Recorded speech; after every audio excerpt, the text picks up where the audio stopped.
Hello Brovers, belum lama Squid Game itu kan sudah memecahkan rekor Netflix karena tembus 111 juta penonton. Gila, udah kayak video klip aja ya. Nah, kali ini gue bakal recap series yang mempunyai tema yang serupa. Ya mirip-mirip lah. Cuman bedanya kalau yang ini udah dirilis duluan di tahun 2019 atau 2020 gitu ya, lupa gue. Judulnya ini Alice in Borderland. Gue gak akan kasih sinopsisnya bagaimana, biar kalian langsung aja gasken tonton videonya sampai habis.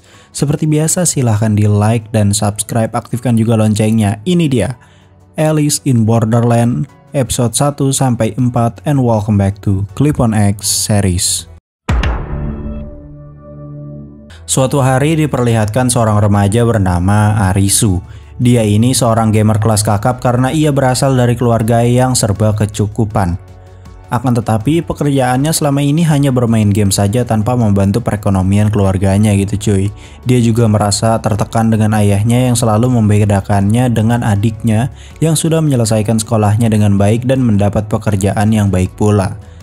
Itu sebabnya Arisu selalu murung dan melampiaskan semuanya itu dengan bermain game.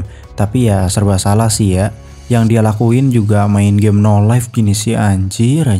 Kalau doi jadi YouTuber atau streamer kan mendingan tuh ya kan, dapat duit lah tambahan lah, ini boro-boro. Karena dia ini sudah muak dengan sifat ayahnya itu, ia memutuskan untuk pergi menemui dua temannya yaitu Karube dan Chota. Karube bekerja di bar sedangkan Chota bekerja sebagai karyawan kantoran gitu di sebuah perusahaan. Karube dipecat gara-gara selingkuh sama mbak-mbak bartender.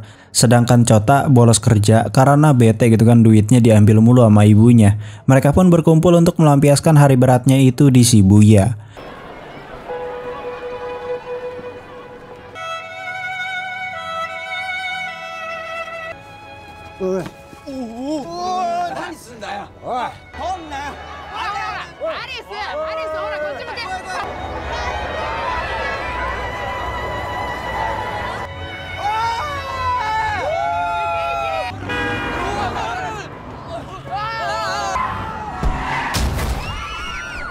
Karena kegaduhan mereka, lalu lintas jadi kacau dan banyak kendaraan tabrakan. Polisi pun mengejar mereka yang kabur ke kamar mandi. Akan tetapi setelah ketukan polisi terakhir,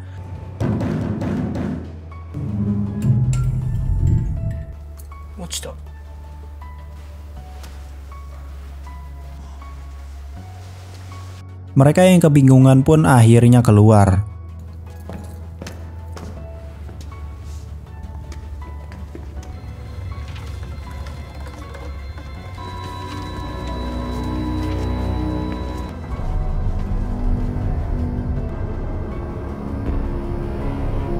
Namun saat keluar betapa terkejutnya mereka karena semua orang di situ menghilang secara tiba-tiba.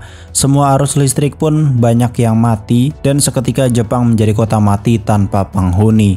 Nah loh, kok bisa anjir? Cuma beberapa detik loh dari terakhir ketukan polisi tadi. Sekitar 5 detik doang cuy. Ini dia Alice in Borderland. Mereka pun mengecek beberapa tempat namun hasilnya nihil. Semua orang menghilang tanpa jejak, bahkan ada beberapa barang yang ternyata masih hangat dan belum lama ditinggal pergi sama sang pemilik. Mereka pun berkumpul lagi saat malam tiba. Akan tetapi Arisu dan Chota malah terlihat senang karena mereka jadi bebas gitu kan, melakukan apapun semaunya. Saat mereka mau beranjak dari tempat, secara tiba-tiba terdapat pengumuman besar yang dimana tulisannya adalah selamat datang para pemain. Permainan akan mulai sesaat lagi dan muncul arah tempat lokasi permainan. Karena kagok edan, mereka pun memutuskan untuk pergi ke lokasi yang dimaksud itu hingga akhirnya mereka sampai ke sebuah gedung yang bernama GM Building.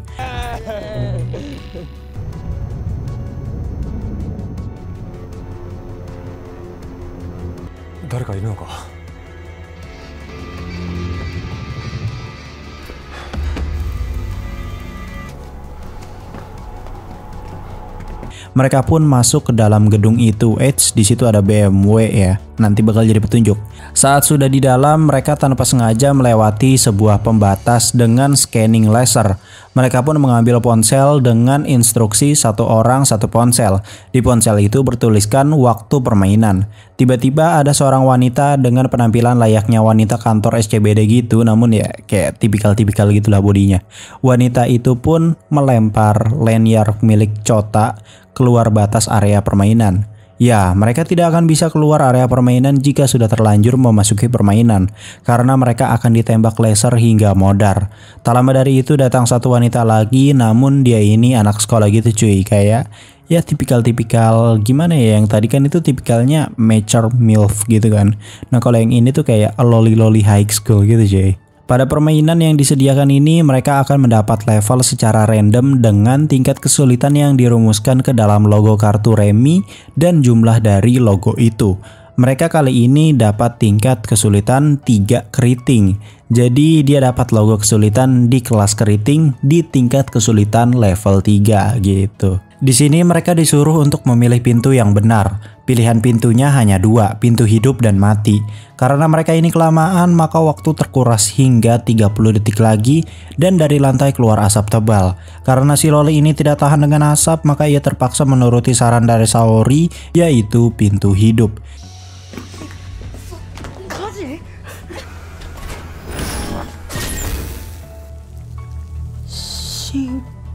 Ya, jika salah, orang itu benar-benar ditembak modar kepalanya hingga bolong tembus gitu cuy. Mereka berempat pun langsung spontan untuk masuk pintu mati dan benar saja jika mereka tetap meneruskan di ruangan itu, mereka akan terbakar hingga modar. Di pintu berikutnya mereka jelas bingung karena lamun salah seetik gitu kan banget bucat gitu. Karube dengan modal mamprang pun akhirnya bisa menebak dengan benar.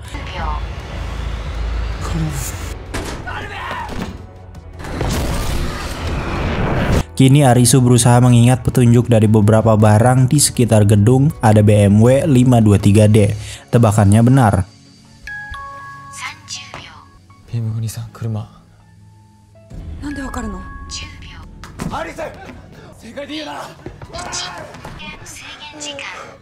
Kemudian baru deh dia menjelaskan kalau panjang gedung ini setara dengan 4 mobil BMW, yaitu 4,9 meter atau ya sekitar 5 meteran lah ya. Kalau diperhitungkan luas bangunan ini berarti hanya sekitar 20 meter. Panjang ruangan ini sekitar 6 meter. Menurut petunjuk yang ia lihat di dekat lift, dengan begini Arisu tinggal memperkirakan gambar denah dari permainan ini and boom, ketebak sudah rahasia permainannya.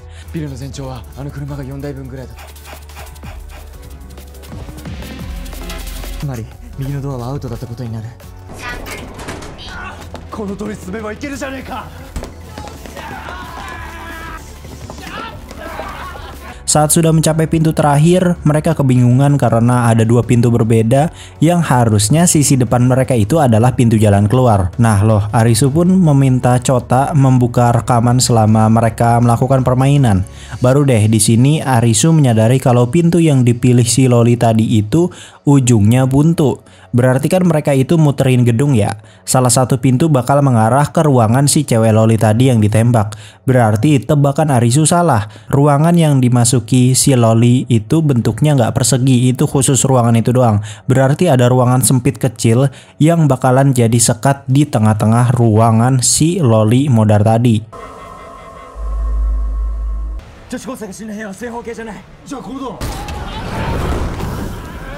Kaki Chota terbakar dan memaksa mereka memilih pintu terakhir pilihan Arisu. Permainan pun berakhir.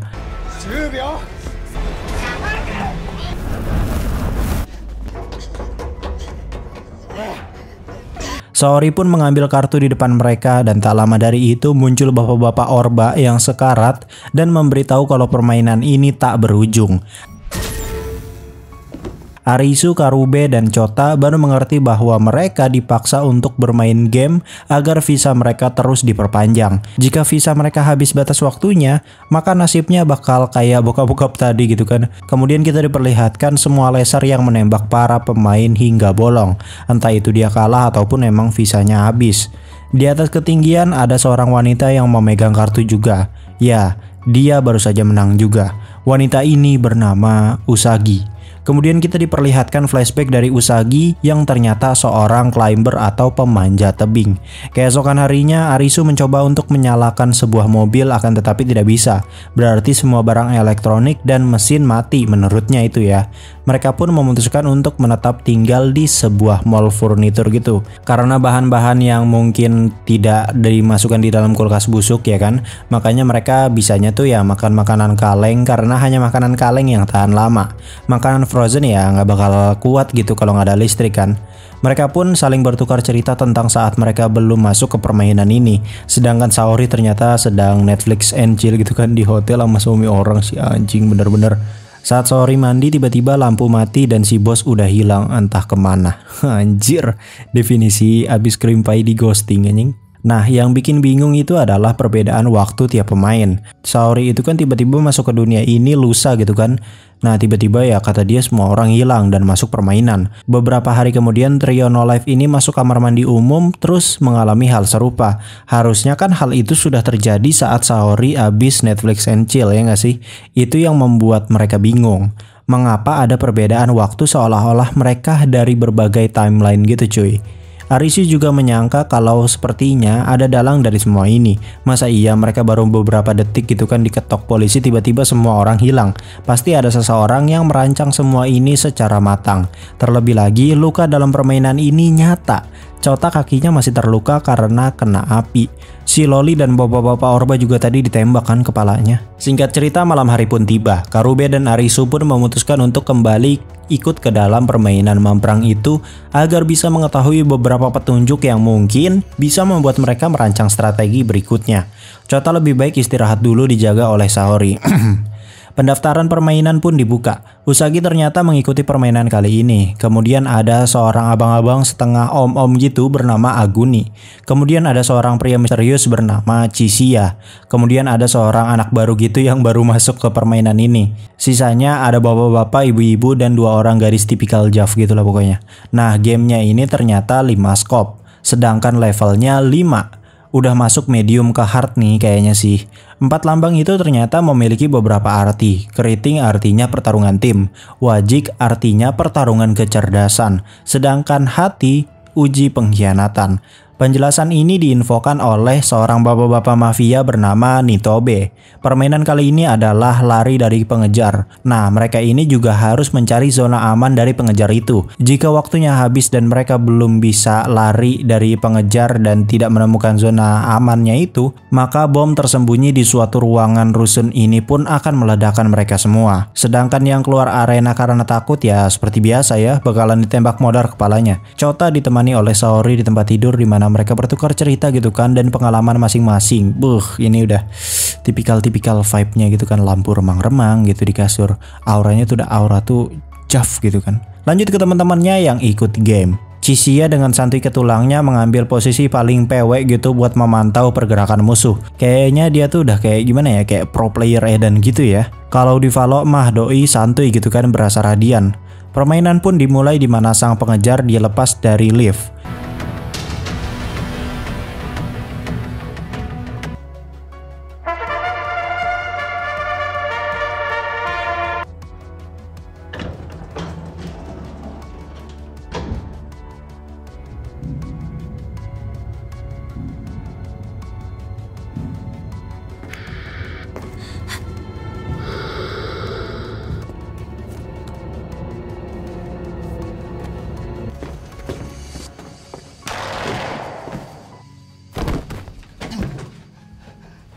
Ya, player sudah jatuh modar. Ternyata sang pengejar berbadan jangkung badak dan bersenjatakan Uzi. Anjing, culas gitu goblok.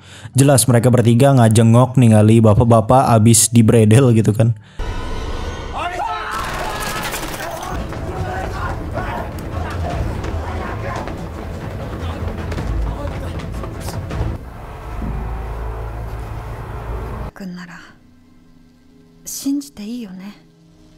Di sisi lain, cek aing ge kan, udah stop.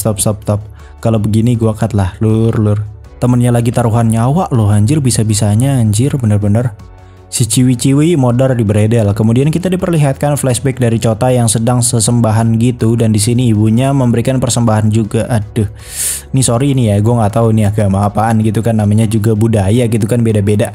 Di sisi lain, Arisu dan Karube memutuskan untuk mencoba saling koordinasi lokasi dari si pengejar agar banyak yang bisa menghindar, karena ternyata penglihatan pengejar itu terbatas dan hanya bisa melihat yang di lorong saja.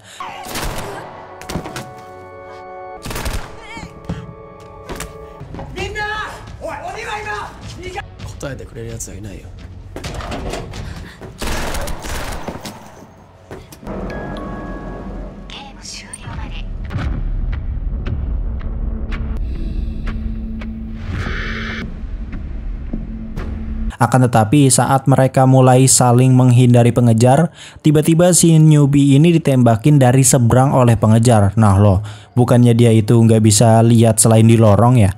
Setelah dari sana, si Karube berniat membunuh si pengejar. Disinilah mereka bekerja sama dengan Aguni.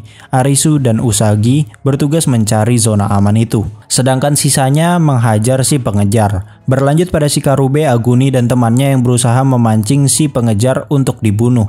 Akan tetapi temannya Aguni ini ternyata sengaja ditumbalin agar Aguni bisa menghajar langsung si pengejar saat dia lengah.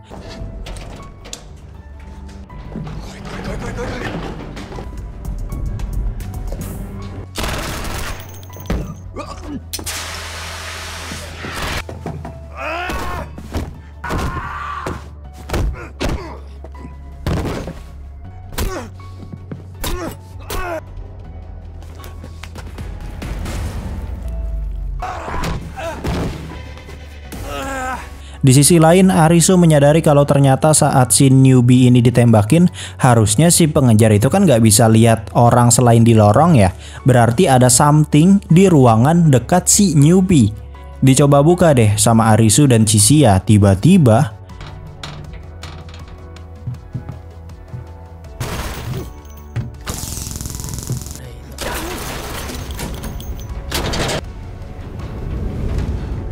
Arisu pun menemukan dua tombol yang harus ditekan secara bersamaan.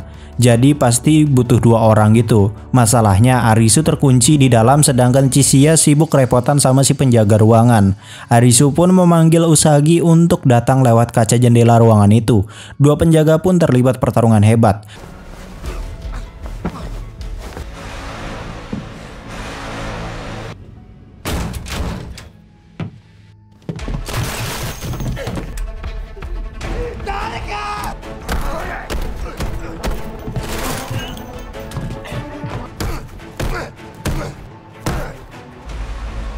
Usagi pun datang tepat waktu dan langsung menekan tombol itu bersama Arisu. Sedangkan si penjaga ternyata player lain yang ikut permainan ini juga, tapi ya dia ditugasinnya untuk membunuh para player yang memang berniat untuk masuk ke ruangan aman atau zona aman.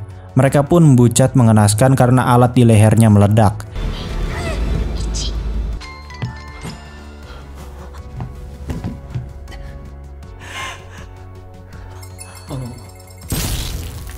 Sedangkan si Karube menemukan HT yang menginstruksikan pemain itu untuk kembali ke tempat yang dinamakan beach atau pantai lah intinya. Dan Aguni secara tiba-tiba pergi dari sana. Sebelum Usagi pergi, ia sempat memberitahu kalau masih ada banyak orang yang masuk ke dalam permainan. Maka dari itu Arisu harus selalu siap mau dibunuh atau membunuh. Sedangkan Chisiya menemukan sebuah petunjuk yang digambar di sebuah kertas pada kantong si penjaga. Pagi harinya Saori menyadari kalau visanya akan berakhir hari ini. Kemudian kita diperlihatkan kalau ternyata Saori ini terpaksa gitu kan Netflix and chill sama bosnya agar bisa naik jabatan, dan ya gajinya juga pasti naik lah ya. Plus dapat jajan-jajan gitu kan dari om-om. Tak lama dari itu si Arisu dan Karube datang dan memberitahu berita besar dari Karube kalau ada sebuah perkumpulan kayak sejenis markas gitu yang dinamakan Beach. Markas ini bisa jadi salah satu petunjuk yang bisa membantu mereka untuk kembali ke dunia asalnya. Nah, yang jadi masalah adalah si Chota ini nasibnya kayak Saori gitu. Visanya akan berakhir hari ini. Mau nggak mau dia harus menang dalam permainan agar visanya lebih lama.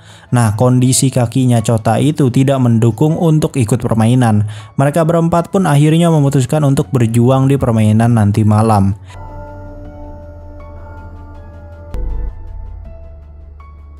アリス? Singkat cerita, malam hari pun tiba dan pendaftaran permainan pun dimulai. Lokasi permainan kali ini di Taman Botani Shinjuku. Mereka masuk dan di depan mereka terdapat sebuah alat kayak semacam VR gitu, serta di sampingnya ada banyak senjata tajam untuk membantu pertahanan mereka.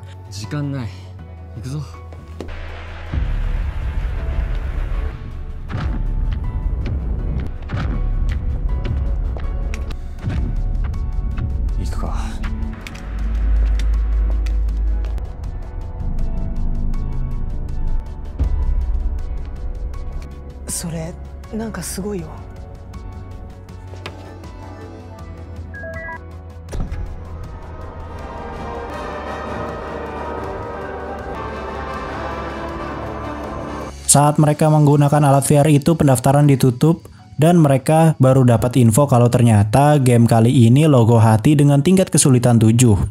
Kan hati itu adalah logo pengkhianatan ceritanya. Nah lo kan, permainan kali ini adalah serigala domba. Salah satu di antara mereka berempat akan jadi serigala yang harus mencari 3 orang yang jadi domba. Jika serigala menemukan 1 domba, maka yang ditemukan itu akan jadi serigala selanjutnya. Masalahnya adalah pemenang permainan adalah orang yang terakhir jadi serigala. Nah kan, bingung kan lo? Serigala disuruh untuk nyari domba biar domba jadi serigala, tapi pada akhirnya serigala terakhir yang harus menang. Dengan kata lain, dari mereka berempat hanya ada 1 pemenang. Sisanya bakal modar. Berarti ujung-ujungnya ya yang harus sembunyi itu ya serigala. Karena pasti mereka itu berebut jadi posisi serigala kan.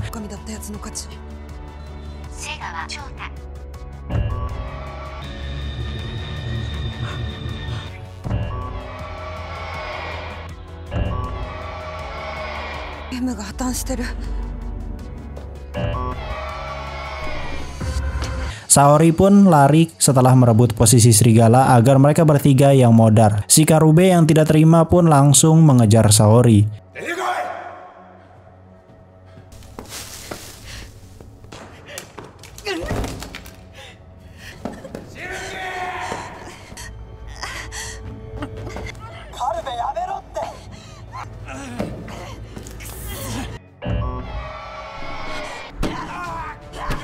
Setelah berebut-rebut posisi serigala, Karube nggak sengaja lihat si Arisu dan posisi serigala jadi Arisu sekarang. Sedangkan si Chota cuma bisa doa-doa karena ya dia kakinya pincang lur. Kalau jadi serigala juga kan endingnya bakal direbut lagi ya gara-gara nggak bisa lari. Saat Arisu sudah terpojok oleh Saori dan Karube, tiba-tiba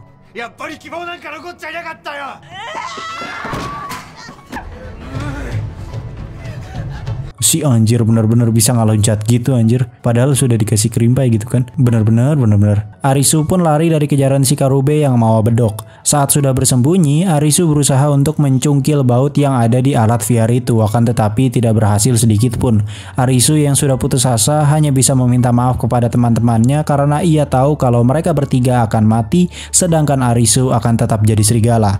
Kemudian kita diperlihatkan flashback saat si Arisu ini selalu dibeda-bedain gitu dengan adik yang sudah bekerja dan berpenghasilan. Akan tetapi di saat masa sedihnya itu ada Karube dan Chota yang selalu setia menemani Arisu.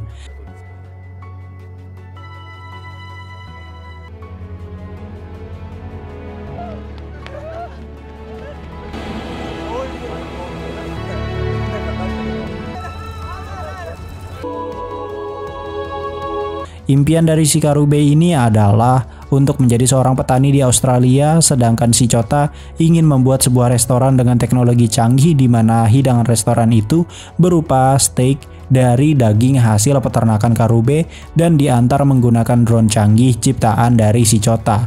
Saat si Arisu memutuskan untuk berkorban saja dan menyerahkan posisi serigala ke salah satu dari 2 temannya itu, 2 temannya justru bersembunyi dengan sengaja agar Arisu tetap selamat dan meneruskan permainan hingga akhir. Gila, ini lumayan sih nyesek. Karena pengorbanan Chota dan Karube, Saori jadi sadar betapa eratnya persahabatan mereka dan akhirnya ia pun tetap bersembunyi untuk membuat Arisu menang di permainan ini. Karube! Chota! Chota! Woi!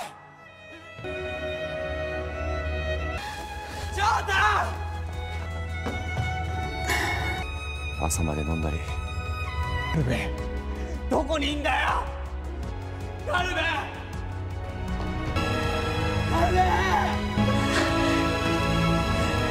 Saat waktu tinggal beberapa detik lagi, Karube muncul sambil ngudut dan mengucapkan terima kasih kepada yang lainnya, begitu juga Chota dan Saori, hingga akhirnya leher mereka bucat. Arisu yang sangat syok melihat semua sahabatnya itu tewas berkorban tidak bisa menahan tangis penyesalannya.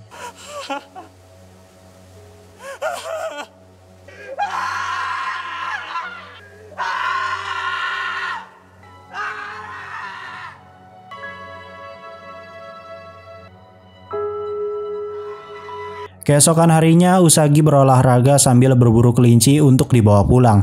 Tanpa sengaja ia melihat si Arisu yang depresi edan karena habis kehilangan semua temannya.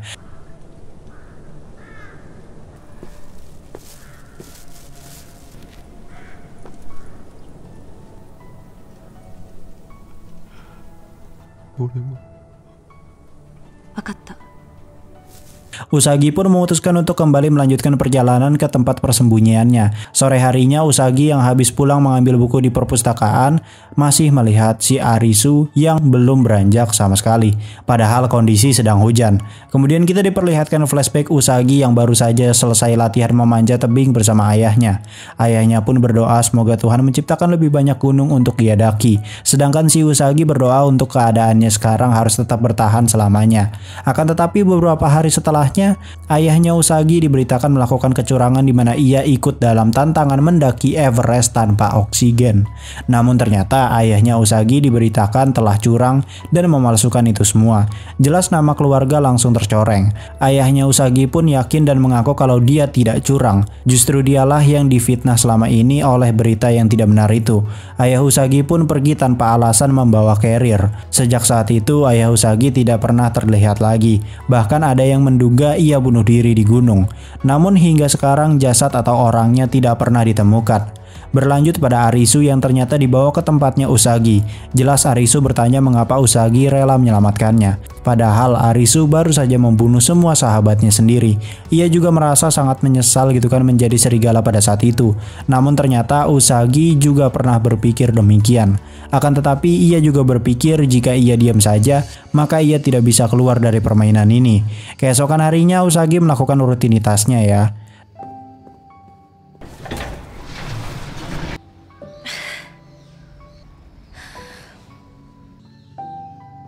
Sepulang berolahraga, ia memberitahu Arisu soal permainan nanti malam yang harusnya Arisu juga ikut gitu kan.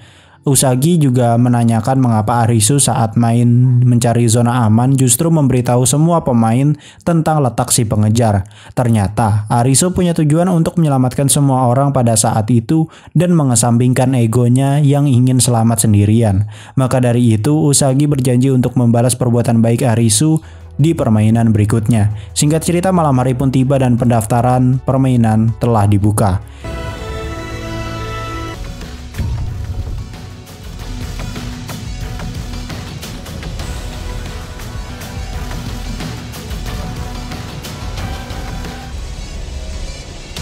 Ya, kali ini Arisu ikut dalam permainan bersama Usagi. Game kali ini berlokasi di terowongan jalan gitu cuy. Lokasi HP para pemain di sebuah bis. Dan ternyata di sana sudah ada 3 player yang pas banget mereka ini berteman.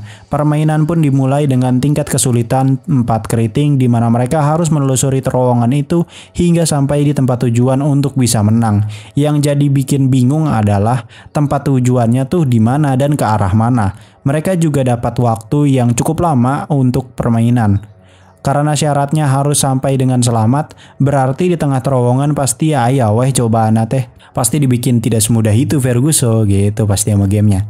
Di sini terdapat masalah karena salah satu pemain kakinya itu terkilir. Jika dipaksakan justru bakal nyusahin yang lainnya. Maka ia bersedia menunggu di bus, sedangkan temannya harus terus berjuang. Singkat cerita mereka berlari hingga 5 km jauhnya namun belum menemukan ujungnya. Di tengah perjalanan mereka menemukan meja yang menyediakan minuman gratis. Namun karena curiga bisa diracun gitu kan atau gimana, maka Usagi memberikan persediaan minumnya.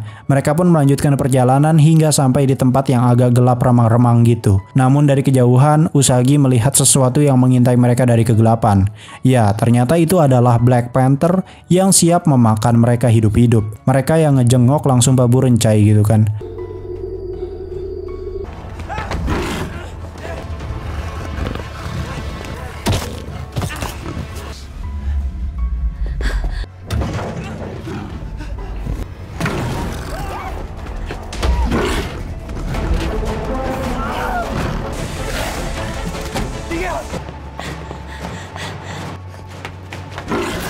Satu pemain berhasil dilahap oleh si Black Panther, tapi dia itu juga sempat nusuk-nusuk Black Panther hingga tewas gitu. Mereka pun melanjutkan perjalanan hingga ke titik kilometer ke-8. Disitulah mereka menemukan sebuah motor Royal Enfield dengan mesin diesel.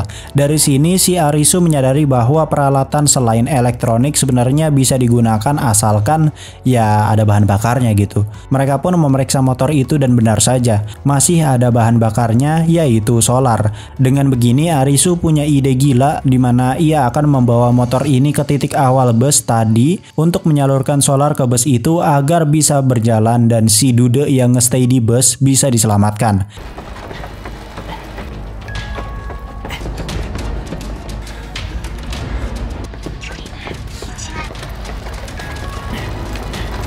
Sesampainya Usagi di ujung ternyata hanya terowongan buntu. Nah loh kan, bingung tah ya.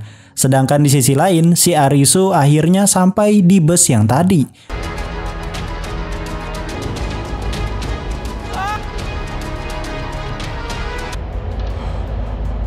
Berlanjut pada nasib Usagi dan si bro tadi, yang ternyata mereka itu baru menyadari kalau selama ini mereka salah. Jaraknya di HP kan terus bertambah. Nah itu maksudnya semakin jauh dari jalan keluar. Sedangkan jalan keluarnya sendiri adalah titik pertama kali mereka registrasi permainan atau pintu terowongan itu. Sedangkan ujungnya justru adalah tantangan terberatnya karena air dengan skala yang besar untuk memaksa para pemain lari keluar dari terowongan.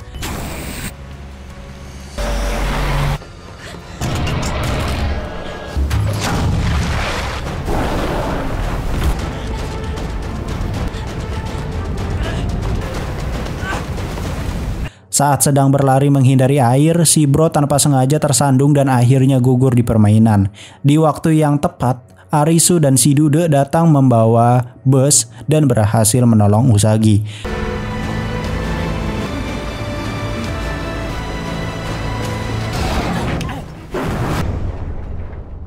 Saat mereka sadar ternyata selama ini dugaannya benar.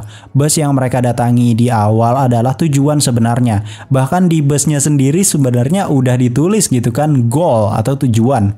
Maka dari itu angka bertambahnya jarak itu maksudnya adalah jarak mereka tadi jika semakin jauh dari tujuan. Yap, yang selamat justru si kaki pincang. Hoki ketulang nih orang benar-benar. Mereka pun akhirnya berpisah. Keesokan harinya Arisu memutuskan untuk pergi ke tempat yang dinamakan beach itu, di mana ia sangat yakin dengan informasi terakhir yang diberikan Karube. Usagi juga ternyata ikut bersama Arisu naik sepeda ke sana dan habis episode 1 sampai 4. Langsung bakal gua lanjut ya ke episode 4 sampai 8 final episode season 1. Jadi stay tune aja terus di channel Clip-on-X. Jangan lupa like sebanyak-banyaknya dan jangan lupa di subscribe, aktifkan loncengnya. Gua Clip-on-X pamit undur diri and I'll come see you next time.